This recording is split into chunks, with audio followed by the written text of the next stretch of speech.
Do you ever wonder where your paycheck goes? It lands in your account and immediately disappears into a web of expenses. Your biggest money problem probably isn't your salary. Have you ever looked at your paycheck and thought, if I just earned another $20,000 a year, everything would finally be okay? It's a reasonable thought. Most people believe that financial stress comes from not earning enough, and sometimes that's true. But here's the uncomfortable question. If higher salaries automatically solved money problems, why are so many people earning six figures still living paycheck to paycheck? Across the United States and Europe, this story is becoming surprisingly common. Income has increased for many professionals over the past decade, yet financial anxiety hasn't disappeared. That suggests the real problem might not be your salary. It might be the system your money enters the moment it reaches your bank account. Imagine someone named Alex.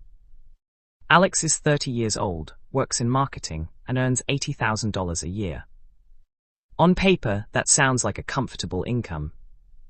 But after taxes, healthcare, retirement deductions, and other withholdings, Alex actually takes home around $5,000 each month. Now watch what happens. Rent costs $1,900. A car payment is $550. Insurance adds another $180.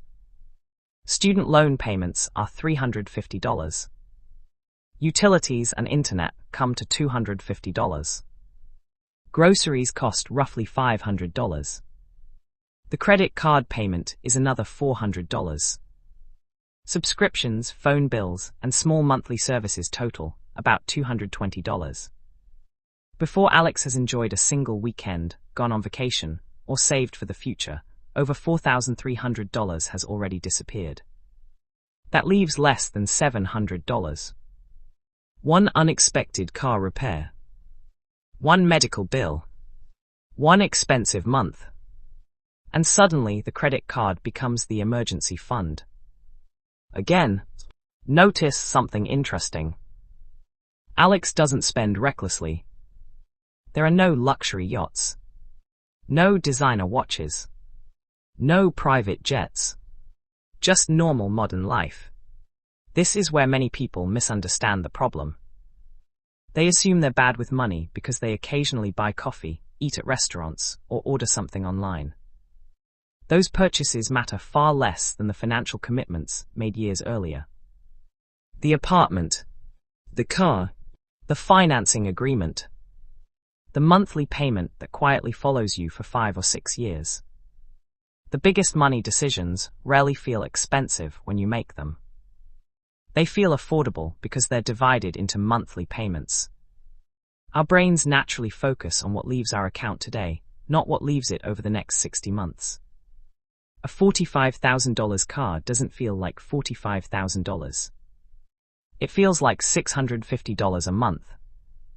A vacation financed on a credit card doesn't feel like $4,000.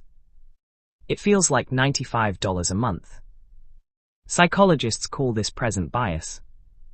We give more weight to immediate comfort than future consequences. Monthly payments hide the true cost of our decisions. And businesses understand this extremely well. That's why advertisements rarely mention total price. They highlight the monthly payment. Because smaller numbers feel safer, even when the total cost is much larger. Let's do some simple math. Imagine 2 people earning exactly the same salary. Both take home $5,000 a month. The first person commits to $2,300 in fixed monthly payments. The second commits to $3,800. That's only a difference of $1,500 each month. It doesn't seem dramatic. But over 1 year, that's $18,000. Over 5 years, it's $90,000. That's money that could have become investments, emergency savings, or simply freedom to make different life choices. Instead, it became obligations. This is why many income increases never feel meaningful. Someone receives a raise. Within months, they upgrade apartments. Finance a newer car. Increase spending just enough that the raise disappears. The paycheck grew. Financial flexibility didn't. Lifestyle inflation is surprisingly quiet. Nobody announces it. It happens one subscription, one upgrade, one monthly payment at a time. Eventually, a person earning $120,000 may feel just as financially trapped as someone earning $70,000. Not because they lack income, because they lack margin. Financially intelligent people often think differently. They don't ask, "What monthly payment can I afford?" They ask, "How much freedom does this decision take away from future me?" That's a completely different question. Instead of treating every raise as permission to spend more, they often treat part of it as an opportunity to increase flexibility. More savings. More investing. Less dependency on debt. More options if life changes unexpectedly. The goal isn't to look wealthy. It's to become difficult to financially surprise. Because real financial security isn't created by impressive purchases.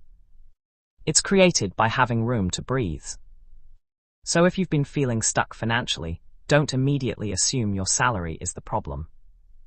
Sometimes the issue isn't how much money comes in.